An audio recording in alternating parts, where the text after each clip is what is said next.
여러분 반갑습니다. 자, 이제 시간이 되었으므로 잠시 기도하고 성경 공부 시작하겠습니다. 기도하겠습니다. 아버지 감사합니다. 오늘도 주의 크신 은혜를 따라 참으로 주의 기뻐하는 자로서 삶을 살아내기를 소원하는 가운데 또 이 자리에 나오게 하신 하나님 감사를 드립니다. 오늘도 주신 귀한 말씀을 통하여 저희들이 머리로 지식으로 하나님을 더욱더 풍성히 알고 가슴으로 하나님을 향한 뜨거운 사랑으로 우리의 삶을, 우리의 믿음을, 신앙을 살아내는 삶을 살아내기를 원합니다. 이러한 주를 향한 사랑을 안고 이 자리에 나왔사오니 성령께서 이 시간을 붙잡아 주시고 주장하여 주셔서 진리로 풍성하게 하여 주옵소서. 감사드리옵고 우리 예수 그리스도의 이름으로 기도드립니다. 아멘. 자, 여러분 반갑습니다.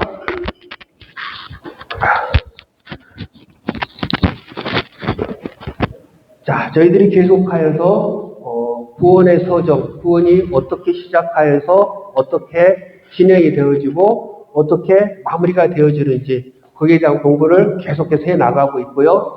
그 가운데 저희들이 그리스도에 대해서 계속 공부를 해나오고 있는 와중에 승천, 하늘로 올라가심이 우리에게 어떠한 의미가 있고 또 우리에게 어떠한 유익이 있는지 그거에 대해서 계속 지금 공부를 했습니다. 오늘로써 이제 승천은 마무리를 할 거예요. 너무 오래 했어요. 자, 우리가 잠깐 복습을 해보면, 자, 승천이 우리에게 주는 유익이 무엇이 있었는가? 승천은 우리에게 예수님의 올라가심은 우리에게 어떠한 의미가 있는가? 살펴보면, 먼저 하늘로 올라가심은 뭐였습니까? 예수님의 이 땅의 모든 사역이 끝났다. 이 땅에서 해야 할 바 다 이루셨다라는 의미가 있었고요. 또한 하늘로 올라가셨다는 것은 또 무엇을 의미하였습니까? 예수님께서 하늘의 영광을 다시 찾으셨다. 이 땅에 내려오셨던 인간으로서의 비참한 모습으로 내려오셨다가 다시 하늘의 영광을 찾으셨다. 그리고 하늘의 영광을 찾으신과 동시에 우리에게 어떠한 유익이 주어졌느냐? 우리도 예수 그리스도 안에서 하늘의 영광을 누리게 되었다. 예수 그리스도 안에서 하늘의 영광을 누리게 되었다. 우리는 예수 그리스도 안에서 이미 하늘의 영광을 누리고 있지만 아직은 이 땅에서 그 영광을 향하여서 나아가고 있는 과정이다. 라는 걸 배웠고요. 그렇다면 예수님께서는 하늘로 올라가서 무슨 일을 하고 계시는가? 라는 부분을 저희가 살펴보니까 예수님께서는 어떻게 하고 계십니까? 우리를 위해서 제사장으로서 우리들을 위해서 기도하고 계시고 중보 기도하고 계시고 새 언약의 중보자로서 우리가 이 땅 살아가는 모든 필요한 것들을 예수님께서 공급하여 주시고 인도하여 주시고 우리의 언약을 이루어주고 계신다라는 것들을 우리가 지난 시간까지 배웠습니다. 그리고 승천에 관한 과정을 나누면서 승천하신 것도 뭐였다? 예수님께서 이 땅 살아계시는 동안 약속하신 게 있었죠. 내가 올라가서 뭘 보내주겠다? 성령을 보내주시겠다. 그 약속이 올라가심으로 이루어졌다. 그리고 성령이 내려오셨는데 오순절 성령이 내려오셨는데 제가 이제 지난주에 말씀을 드렸죠. 구약의 성령과 오순절의 성령이 무슨 차이가 있느냐라는 걸 했는데 사실은 아주 길어요. 아주 긴 걸 아주 짧게 아주 잠깐만 제가 맛만 보여드리는 거고 가장 중요한 건 뭐였다? 구약의 성령은 필요하실 때 필요하신 자에게 잠깐 능력으로 임하셔서 떠나기도 하셨지만 오순절 성령은 예수 그리스도께서 구원 사역을 모두 이루고 난 뒤에 올라가신 뒤에 보내주신 그 성령은 어떡한다? 우리와 영원히 함께 하신다. 내주하신다. 그 차이가 아주 큰 차이다라는 걸 말씀드렸었고 그러므로 말미암아 성령이 우리에게 임함으로 말미암아 우리의 무엇의 보증이 되었습니까? 우리의 구원의 보증이 되었습니다. 고린도후서 5장 5절에 나오죠. 그것까지 저희들이 배웠고 자, 오늘은 이제 뭘 배워보냐면요. 승천하심으로 이제 예수 그리스도께서는 올라가셔서 우리에게 무엇을 준비하고 계십니까? 여러분들이 잘 아시는 요한복음 14장 2절에 나오죠. 우리에게 무엇을 준비하고 계십니까? 우리의 거처.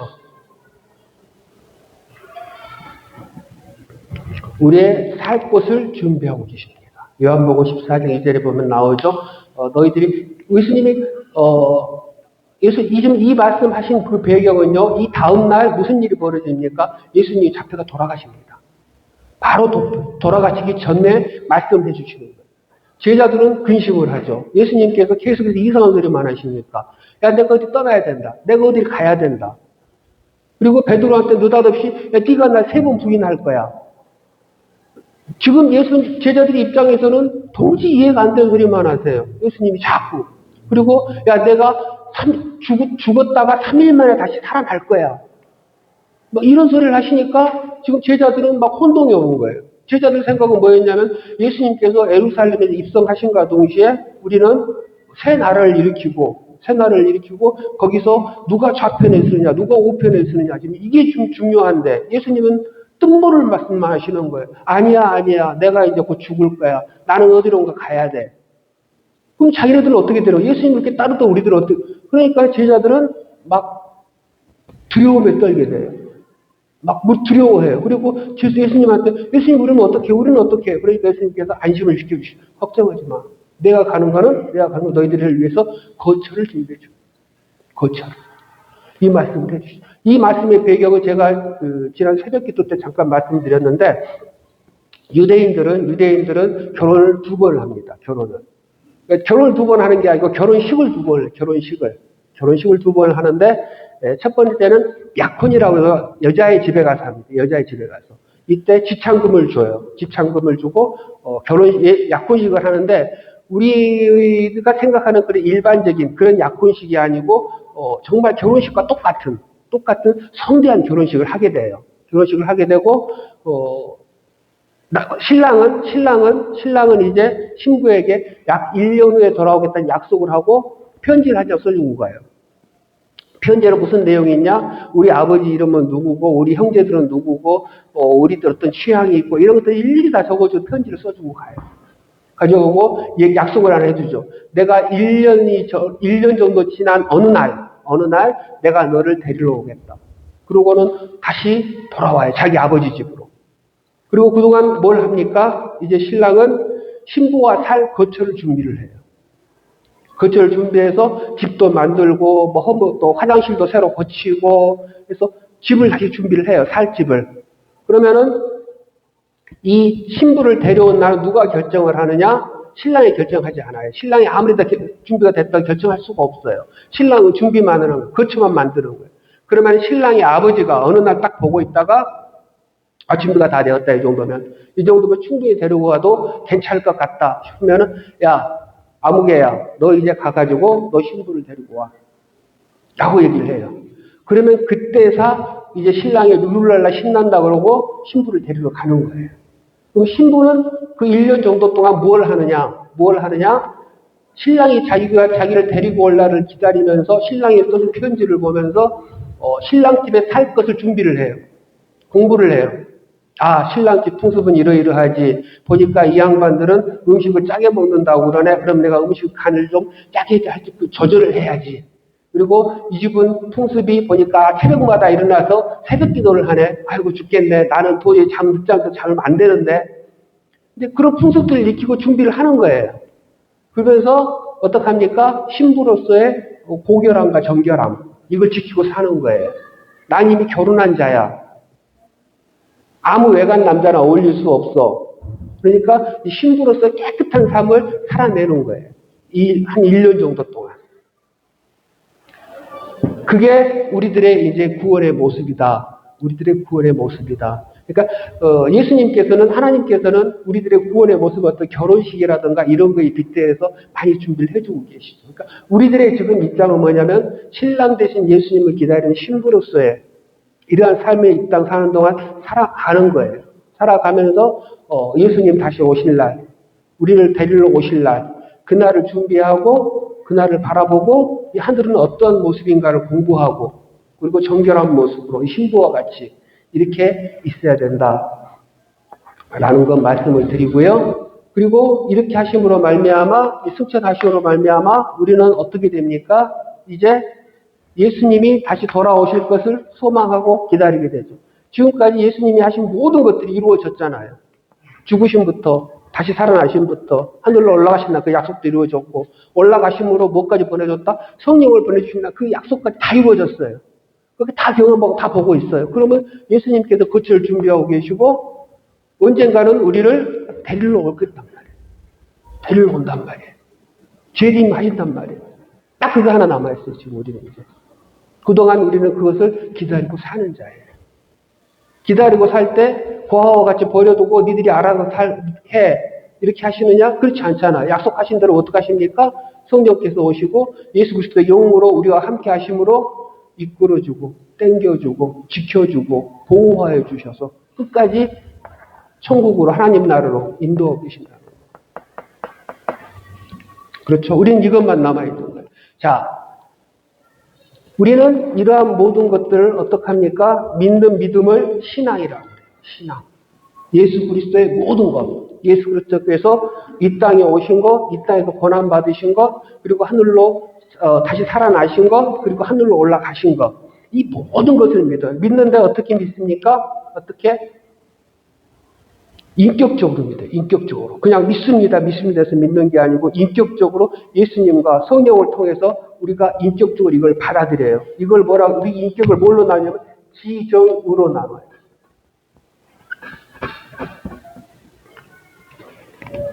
지식으로, 뜻정, 그러니까 마음으로, 의로, 행동으로, 지정으로 나누게 돼요.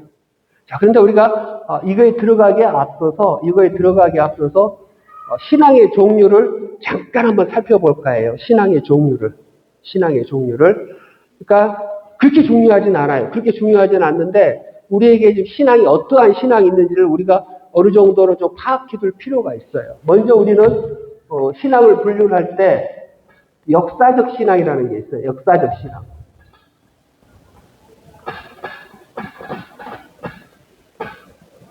이건 지식적 신앙이에요. 지식적 신앙. 머리로 아는 신앙. 그러니까 머리로 공부해서 예수 그리스도를 아는 거예요. 성경을 아는 거예요. 그런데 믿음은 없어요. 가슴으로 가슴이 뛰고 내가 정말 죄인이라는 회개 이런 게 없어요. 그냥 공부해서 아는 거예요. 공부해서. 그러니까 대학교 교수도요. 신학교 교수도요. 구원받지 않은 자도 신학교 교수가 될 수 있어요. 그런 경우는 드물지만 그냥 학식으로 하는 거예요. 학식으로. 머리로만 달달달 외워가지고. 그리고 목사가 되고자 하는 것도 소명받아서 되시는 분들도 있지만 그냥 어찌어찌 하다 보니까 돈벌이로 신학교 가시는 분들도 있어요. 물론 그분들 중에서 하나님께서 역사하심으로 마음을 변화시켜 주시고 소명을 주셔서 정말 신실한 주의 종이 되시는 분도 있어요. 그러나 그렇지 않고 그냥 끝까지 그냥 돈벌이로 그냥 직업으로 하시는 분도 있어요. 솔직히 말씀을 드리면 그게 이제 역사적 신앙입니다. 도울 김용욱이라는 분이 있어요. 그분 같은 경우 머리가 얼마나 좋은지 몰라요. 요한복음도 썼어요. 요한복음도. 머리가 너무 좋아요. 근데 그분은 불교에 대해서도 박학다식하고 도교에 대해서도 박학다식하고 심지어 기독교에 대해서도 너무 박학다식해요. 너무 잘 알아요. 근데 그분이 하시는 것 보면 구원과 전혀 상관없어요. 그냥 다 알아요. 그냥 성경도 둘둘둘 할 정도로. 역사적 신앙. 이러신 분들이 있어요. 보면. 그쵸? 머리로만 알아요. 가슴으로는 전혀 없어요. 그리고 또 무슨 신앙이 있냐? 역사적 신앙이 있고 임시적 신앙이 있어요. 임시적 신앙.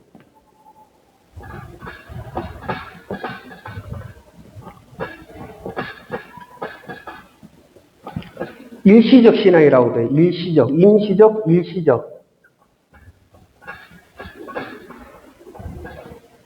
그냥 순간 감동, 순간의 뉘우침, 어떤 양심의 자극이나 감정, 이런 거에 따른 신앙.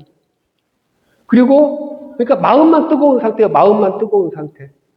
그리고 또 어떤 사람들입니까? 어떤 자기의 필요를 위해서 믿는 상태.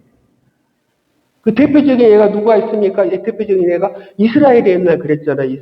이스라엘 사람들 어떻게 했습니까? 예수님이 막 치유하고 막 이적을 베풀고 이러니까 와 하고 쫓아다녔어요. 쫓아다니다가 언제 그냥 완전 절정을 이루냐면 오병이어의 기적 때.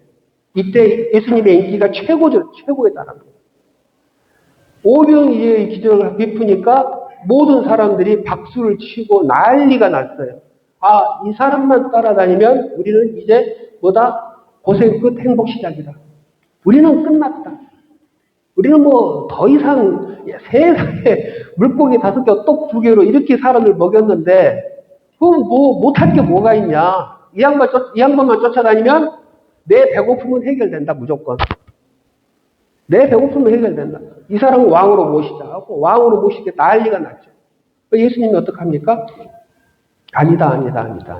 나는 죽어야 된다. 하늘의 미랄이 돼야 된다. 그리고 너희들이 날 따르는 거는 뭐다? 떡을 먹고 배부른 까닭이다. 그러면서 이제부터 너희는 나를 먹어라. 내가 하늘에서 내려온 떡이다. 뭐 이상한 소리를 해요. 자기들 입장에서는 전혀 쓸데없는 소리예요. 지금 자기네들 입장에서는 지금 이 로마 정부의 압제에 고생하고 힘들고 그리고 지금 당장 배고픔에 떨고 있고 이걸 해결해 달라고 지금 이 양반을 붙잡았더니 이 양반은 갑자기 괜히 나를 먹으라 그러고 그냥 막 전혀 자신은 관심 없는 소리, 전혀 자신으로 상관없는 소리, 뭐 이런 소리만 해야 되니까 이 사람들 어떡합니까? 성경에 보면 아이고 이 사람은 어렵다. 나에겐 너무 어렵다. 다 떠나버려요. 다 떠나버려요. 예수님 제자들 너희들도 갈래? 하고 물어보잖아요. 그렇게 된다고. 필요해 거야 신앙. 그리고 이 사람들은 어떡합니까? 예수님이 예루살렘 들어올 때 자기네들이 예수님 호산나 하고 막 찬양을 하고 난리가 나잖아요. 호산나는 쉽게 말고 나의 구원자, 나의 구원을 간청합니다. 막 이런 뜻이거든요. 그리고 왕을 불러드릴 때 하는 예식 호산나 하고 찬양하고 그 난리를 죽여놓고 예수님이 거기서 그 반란을 일으켜서 왕으로 올라가는 게 아니고 로마 군병들한테 맥없이 잡혀버리니까 분노가 일어난 거예요. 분노가. 오히려 믿었던 도끼에 발등 찍힌 것 같은 그런 느낌. 분노가 일어나. 오히려 죽여라고 돌변해버리죠. 죽여라. 심지어로 차라리 저 도둑놈을 살려주고 저 인간을 죽여라. 나 저 인간은 도저히 내가 감당을 할 수가 없다. 내가 그토록 믿었는데 왕이 아니고 잡혀가가지고 저 사기꾼 아니냐. 저거 죽여라. 이렇게 변해버리는 거예요. 그러니까 뭡니까? 임시적 신앙. 믿음과 전혀 상관없는. 그렇죠? 우리도 그런 경우 많이 있잖아요. 우리도 그런 경우들 많이 하잖아요. 우리 교회도 그런 것들 많이 있었잖아요. 지금은 없지만 어떻습니까? 예전에 피아돌.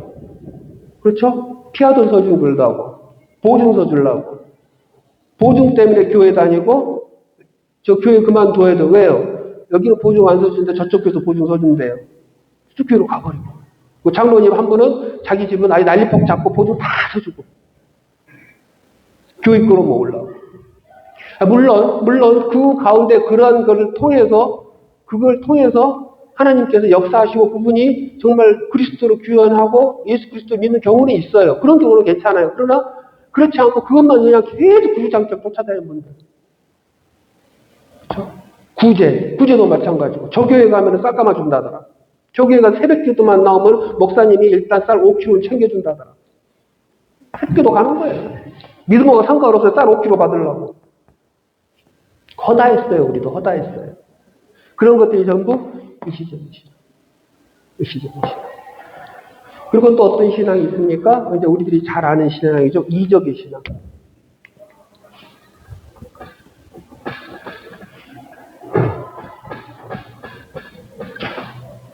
이적의 신앙. 치유라든가 어떤 신비한 현상. 우리 브라질도 그런 거 왔었죠. 예전에 뭡니까? 금리빨 나오고 또 막 장풍 쏘고 막 신비하잖아요. 그거 막 쫓아다니는 거예요. 그거 쫓아다니면서 와 약간 장풍하고 금리빨 예수 그리스도의 구원하고 무슨 상관이 있는지를 모르겠어요. 근데 그거 하니까는 사람들이 몰리고 와 하고 뭔가가 있다. 쫓아다니는. 자, 그런데 주의할 것은요. 이 두 가지 신앙은 구원이 없습니다. 두 가지 신앙은 구원이 없어요. 근데 이 이적의 신앙은 구원이 있을 수도 있고 없을 수도 있고. 있을 수도 있고 없을 수도 있고. 그러니까 뭐냐면 하나님께서는 이런 것들을 통해서 모으기도 하시고 어떤 그 현상을 보이기도 하셨어요. 실질적으로 이 사람의 구원을 위해서 갑자기 그냥 그 교만하고 이랬던 사람이 큰 병을 앓고 겸손해지고 그런 말미암아 어떤 그 이런 그 은사를 통해서 기적을 통해서 돌아오고 하나님께 귀화한 경우가 있어요. 이런 분들은 이적의 신앙을 통해서도 하나님께서 구원을 하셔요. 그러나 그렇지 않은 분들이 있어요. 이것만 쫓아다니는 분들이 있어요. 이것만 이런 현상들만. 그런 분들은 구원이 없어요. 그런 분들은. 그런데 왜 그런 문제가 나타나냐면 성령이 하시는 일은 뭡니까? 성령이 하시는 일은 우리가 계속 공부했지만 예수 그리스도를 우리의 주로 시인해 주는 거예요. 성령께서는 말씀을 통해서 예수 그리스도로 인도해 주는 역할을 해주세요. 그러면 이분이 예수 그리스도로 인도함을 받고 예수 그리스도를 향하게 나아가게 됐다면 구원이 있어요. 그러나 대다수 많은 분들은 이 이적의 신앙을 가지고 있는 분들은 뭘로 인도함을 받습니까? 이걸 행한 사람이 교주가 돼요. 행한 사람 말을 하고 끔뻑 죽어요. 이 행한 사람 말이면은 무슨 말도 다 믿는 거예요, 그냥. 이 사람이 그리스도고 이 사람이 하나님이에요, 그냥. 왜? 이 사람이 그걸 했기 때문에. 그럼 이 사람이 이 사람 말을 대언했다라고 딱 판단을 해버리는 거예요. 이 사람을 따라요. 그게 문제예요, 그게. 왜냐면은 계시록 13장을 보면은요. 계시록 13장 3절에서 4절. 한번 찾아볼까요? 요한계시록. 이거 성경 거의 끝에 있으니까.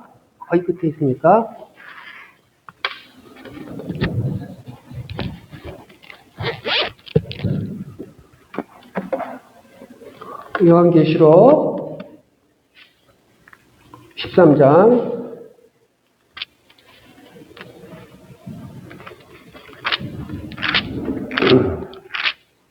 3절에서 4절. 자, 한번 읽어볼게요.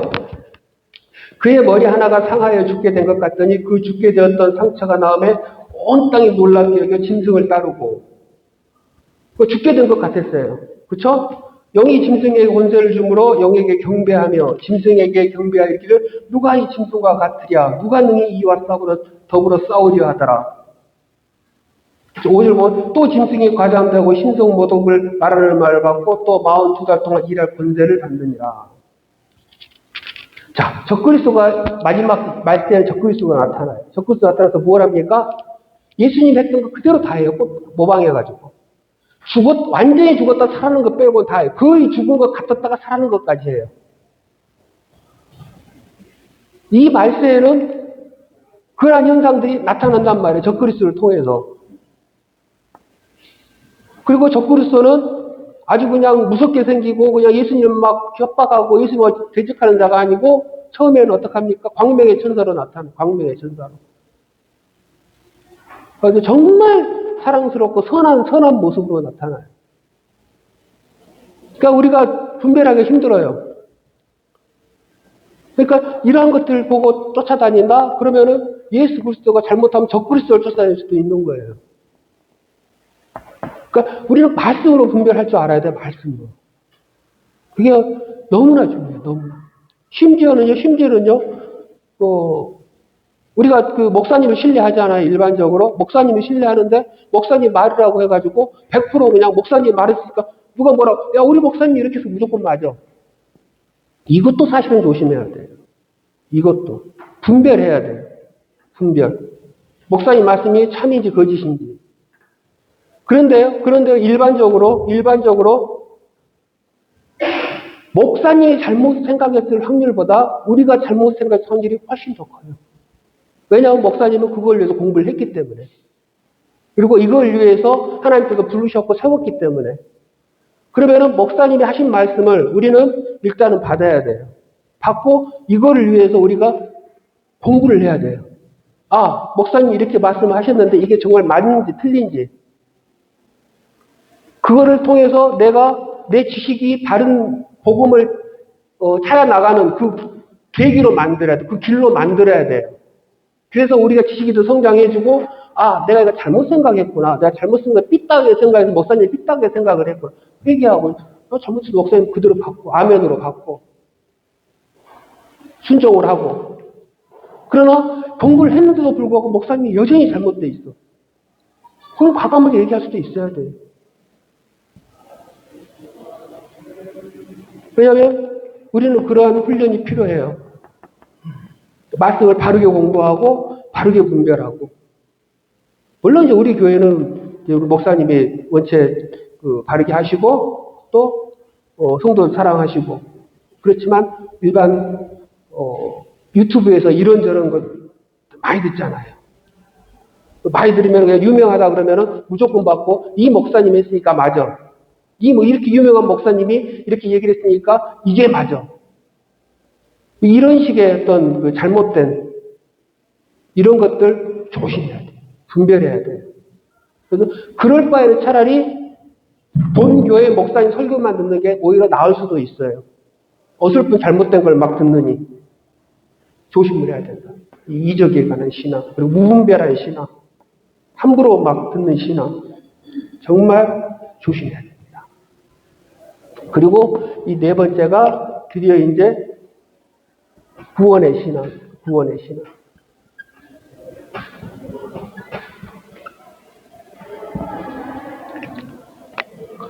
역사적 신학, 임시적 신앙은 구원이 없어요. 이적의 신앙은 있을 수도 있고 없을 수도 있어요. 그러나 구원의 신앙은 뭡니까?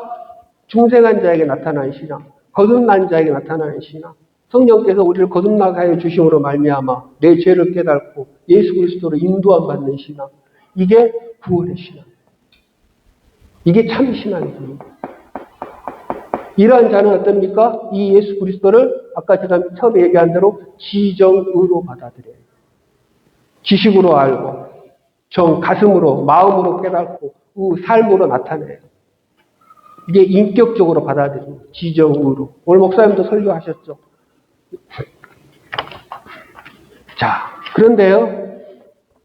그런데 이제 여기서 이제 제가 이제 조금 한번 나눠보고 싶은 게 있어요. 이렇게 지정으로 받아들이는데, 이걸 다 똑같이 잘 받아들이면 좋은데, 이제 종류들이 좀 있어요. 교회 안에도 보면. 그러니까 이걸 보시면서, 나는 지금 어떤 종류의 신앙인가라는 걸 한번 살펴보시고, 혹시 그 신앙이면은 회개할 수 있으면 회개했으면 좋겠어요. 저도 이런 거 하면서 회개를 많이 해요, 사실은. 먼저 이런 신앙이 있어요. 지식, 정의, 의. 지식은 많아요. 알고 있는 거는 많아요. 그냥 공부도 많이 했고 성경책도 많이 읽었고 아는 건 참 많아요. 근데 가슴이 뜨겁지도 않고 삶으로 또 나타나는 거에 대해서 인색해요. 주로 이런 사람들이 이제 우리 교회는 없어요. 우리 교회는 없는데 각 교회들마다 꼭 있죠. 이런 사람은 뭘 합니까? 지적질을 많이 해요. 지적질을. 왜냐하면 공부를 많이 했기 때문에 아는 게 많으니까 배운 게 많으니까 뭐가 잘 돼 있다 잘못되어 있다는 판단을 잘하는 거예요. 그러니까 자기는 가만히 앉아서 저건 뭐가 잘못됐어. 저건 뭐가 잘못됐어. 이 교회는 뭐가 잘못됐어. 이런 지적질을 수없이 막 해요. 그냥 막 가슴에 상처를 주는 소리도 막 그냥 쿡쿡 찔러서 하고. 비판. 율법주의로 빠지고. 이거 교회법이 이러니까 교회법 이거 지켜야 돼. 왜 이게 제대로 안 지켜? 그리고 총회법에 뭐 어떻게 나와 있어? 법도 달달달해요, 이 사람들. 총회법이 뭐가 나와 있는지, 교회법이 어쩌니. 그러니까 말이 많아요, 말이. 지적을 잘하고, 판단을 잘하고. 자기는 안 해요. 그냥 가만히 서 있어요. 엉덩이가 무거워요. 가만히 앉아서 그냥 이거 잘못돼 있다. 저거 잘못돼 있다. 오늘 우리 목사님 설교 뭐가 잘못돼 있다. 뭐가 빠져 있다. 교회 이거 뭐가 잘못됐다. 우리 교회 이거 뭐가 잘못됐다. 뭐 지적만 계속해. 지적질만. 아는 게 많으니까. 근데 딱 그거. 더 이상은 없어요. 주로 지식의 신앙들. 머리만 큰 신앙들. 이런 분들. 율법주의들. 그리고 또 어떤 종류의 신앙이 있습니까?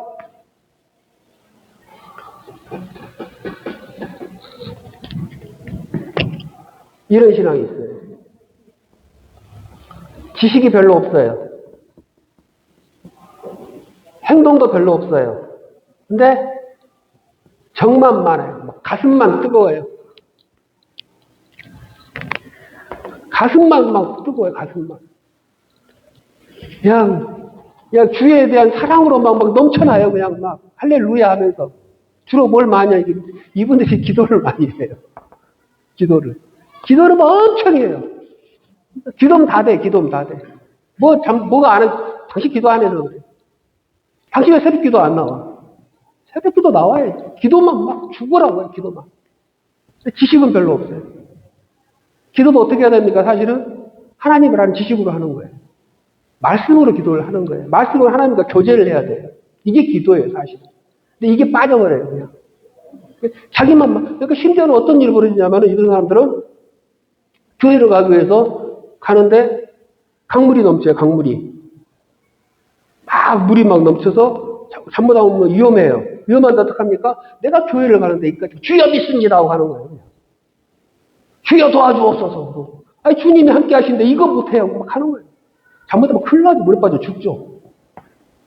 어떻게 해야 됩니까? 물이 차 있으면 다른 데로 돌아가든지 방법을 찾아서 좀 늦더라도 이렇게 가야죠.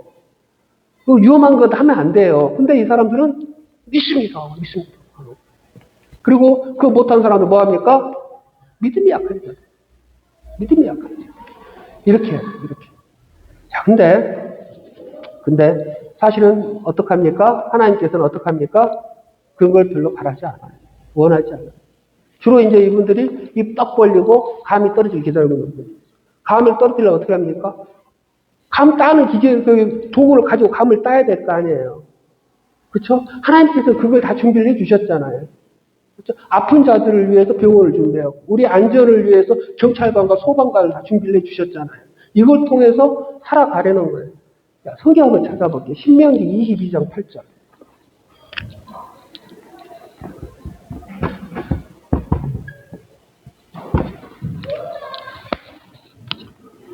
신명기 22장 8절.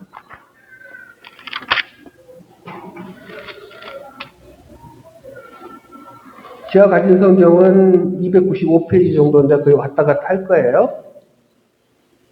신명기 22장 8절. 이게 보면요. 내가 새 집을 지을 때 집 위에 난간을 만들어 사람이 떨어지지 않게 하라. 그 피가 내 집에 돌아갈까 하노라. 그러니까 이스라엘 집을 지을 때요. 집을 지을 때 지붕을 짓잖아요. 지붕을 지으면 여기다가 난간을 만들래요. 지금 베란다처럼 난간을 만들래요. 이렇게. 왜? 여기로 지붕공사로 올라가거나 무슨 일이 있어가 지붕에서 떨어져서 죽을까 봐. 난간을 만들려는 거예요. 그러니까 하나님께서는 어떻게 하십니까? 아니, 난간을 파는 분들이 뭐가 있어요? 이 사람들을 논리로 하면은 그냥 자기가 구원받을 자들은 어떤 일이 있어도 안 떨어지게 해주고 그냥 미운 놈들은 그냥 확 떨어져 죽게 만들어버리고 떨어진 놈들은 하나님의 저주받은 자들이야, 쉽게 말해서. 이렇게 하면 될 건데 하나님 그렇게 안 하신단 말이에요. 난간을 만들래잖아요. 그러니까 하나님께서 하시는 하나님의 방법이 있고 하나님의 일이 있고 사람은 사람으로서 해야 될 일들이 있다는 거예요. 사람의 방법도 있다는 거예요. 사람의 방법들은 사람이 하려는 거예요. 난간에서 사람이 떨어지지 않도록 건물을 지을 때도 집을 지을 때도 이게 난간을 준비하라. 집 짓는 거 하나하나까지 하나님께서는 세세히 일일이 간섭하시고 주장하셔서 시킨단 말이에요. 준비를 시켜주신단 말이에요. 왜? 사람 니들이 해내는 거예요. 이런 것들, 이런 부분들은. 그래서 이거 하나님의 일반적인 은혜예요. 열심히 일하면 돈을 벌고 놀면 돈 못 벌어요. 하나님의 그 일반적인 은혜예요. 뭐 하나님이 그 가운데 뭐 특별한 섭리를 통해서 어떤 의자를 쓰기 위해서 또 부흥하게도 하시고 쇠하게도 하시고 이런 건 있지만 일반적으로 하나님께서는 일반적인 은총을 주셨단 말이에요. 그 방법대로 우리는 그거에 따라가는 거예요. 병이 났는데 병원을 가지 않고 그냥 교회에서 기도만 하면서 낫습니다. 주님 믿습니다. 그거 하지 말라는 거예요. 병원 찾아가라는. 그냥 병원 찾아가는데 어느 좋은 병원을 하나님 인도해 주옵소서, 좋은 의사를 붙여 주옵소서 기도하면서 그것 따라 가려는 거예요. 하나님의 방법은 그거일 뿐이지 교회 양대에서 믿습니다 한다고 해서 되어질 일이 아니라는 거예요.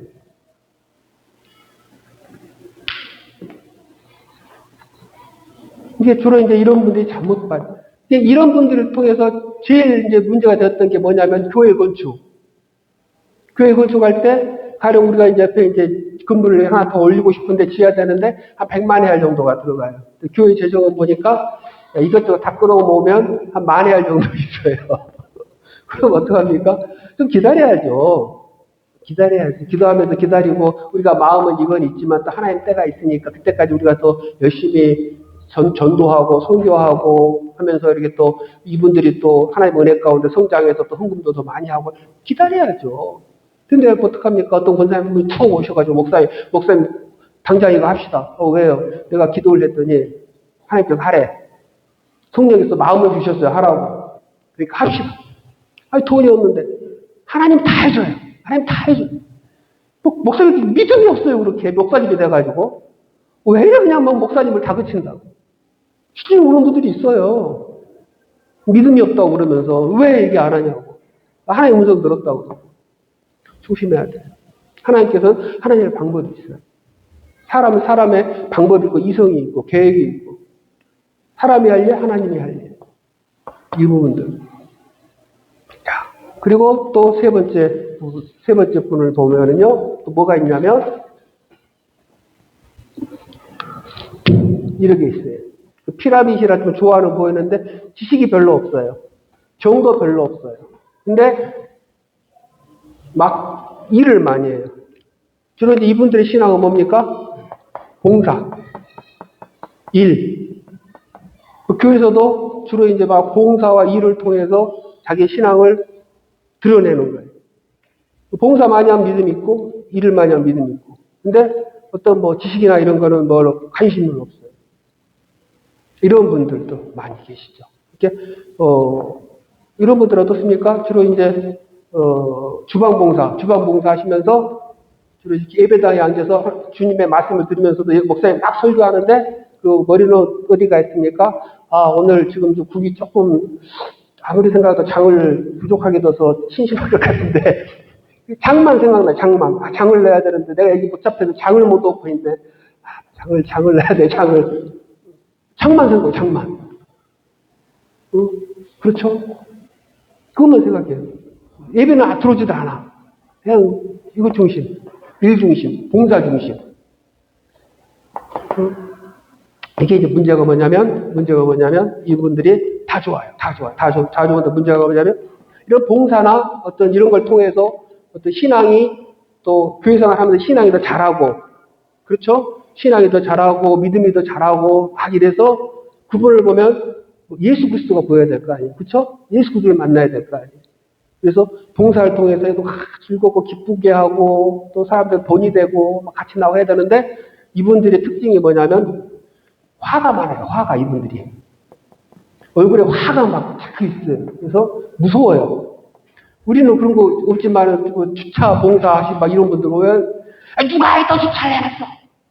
여기 누구 장로님 들어올 자리인데 목사님 들어오기 전에 누가 주차해놨어. 난리가 나죠. 주차 한번 잘못해놓으면.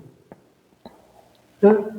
그리고 뭐 이분들이 막 일을 해야 되는데 하나님 일을 해야 되는데 왜 이 사람들이 늦게 오고 말이야. 제대로 나타나지도 않고 이래가지고 뭐 신앙 제대로 볼 수 있겠어 하고 그러고 막 화내고 야단치고 되게 무서워. 되게 무서워.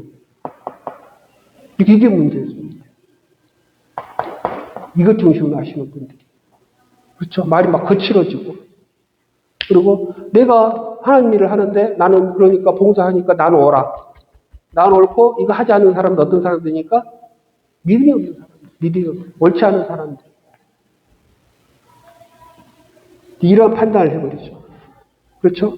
일에 가려서 누구를 못 봅니까? 예수 그리스도를 봐요.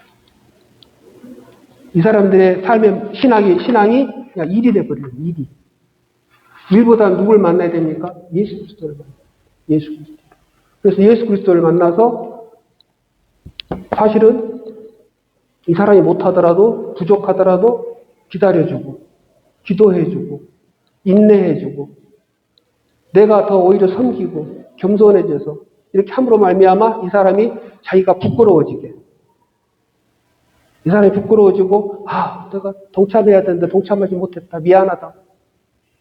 이때까지 인내해주고 참아주고, 왜 예수님께서 날 위해서 이렇게 죽으시고 인내해주고 참아줬습니까? 인내해주고 참아줘서 이 사람이 후회하고 회개할 수 있도록 만들어주고, 끌어주고, 기다려줘야죠. 그래서 이 사람이 성장해서, 믿음이 성장해서 다음에 그런 사람을 또 만나면, 다음에 또 뒤에 또 자기보다 꼭 그런 사람은 더 골치 아픈 사람 꼭 만나게 돼요. 그런 사람 자기 그냥 애매인 사람 만나게 되면 그때 화내고 성질내고 믿음이 있니 없니 타박하지 않고 내 앞에 저 권사님이 날 이렇게 인도해주고 이끌어줬지. 나같이 부족한 자를 저 권사님이 기다려주고 사랑으로 이렇게 안아줬지. 그래서 그걸 그대로 또 하면서 또 이렇게 또 예수 그리스도의 사랑을 또 그렇게 전하고. 사실은 교회가 그렇게 돼요. 그게 뭡니까? 지식과 정의와 의가 골고루 균형 잡혀서 나아갈 때. 하나님을 아는 지식으로 풍성해지고, 이 하나님을 아는 지식으로 바탕으로 굳은 신념의 믿음으로 내 가슴이 뜨거워지고, 예수 그리스도의 사랑으로 가득 차고, 이 예수 그리스도의 사랑을 드러내고 나타나는 것. 이런 지정의가 골고루 균형 잡힌 신앙. 이 신앙이 각 사람이 정말 가져야 될 신앙이고, 각 교회가 이 신앙, 각 성도들이 이 신앙을 갖도록 준비해주고 해줘야죠. 말씀을 통해서 이 말씀을 주고, 그리고 이 말씀이 바르게 처리될 수 있도록 행정을 우리 목사님과 장로님들이 해나가고, 그걸 통해서 이 사람들이 믿음의 신앙을 어떻게 배워나갈지를 준비를 시켜주고, 양육을 시켜주고, 그런 삶을 나오고, 지정의가 균형 있게, 균등하게, 이게 나아가는 게 바른 신앙입니다. 바른 신앙입니다. 자, 시간이 너무 많이 됐습니다. 죄송합니다. 오늘 또 찬양 연습도 해야 되는데. 자, 질문 있으십니까? 자, 없으시면 여기까지 하고 마치겠습니다. 기도하겠습니다. 아버지 감사합니다. 오늘도 주의 은혜를 따라 참으로 귀한 말씀을 나눴습니다. 참 우리의 신앙이 어디쯤에 있는지 돌아볼 기회를 가졌습니다. 하나님 참으로 내 신앙이 어느 한쪽으로 치우쳐 있다면 하나님 돌아보게 하시고 회개하게 하셔서 참으로 내가 지식과 내 가슴과 정의와 그리고 의가 정말 균형 있게 참으로 주님을 향함으로 말미암아 참으로 주께서 참으로 귀히 쓰시는 그런 신앙으로 저희들이 각자가 세워질 수 있도록 주여 은총을 베풀어 주시옵소서. 가시는 걸음을 지켜주시고 일주일간 삶을 지켜주셔서 주의 사랑받은 자로서의 복된 삶을 누리도록 축복하여 주시옵소서. 감사드리옵고 우리 주 예수 그리스도의 이름으로 기도드립니다. 아멘. 감사합니다.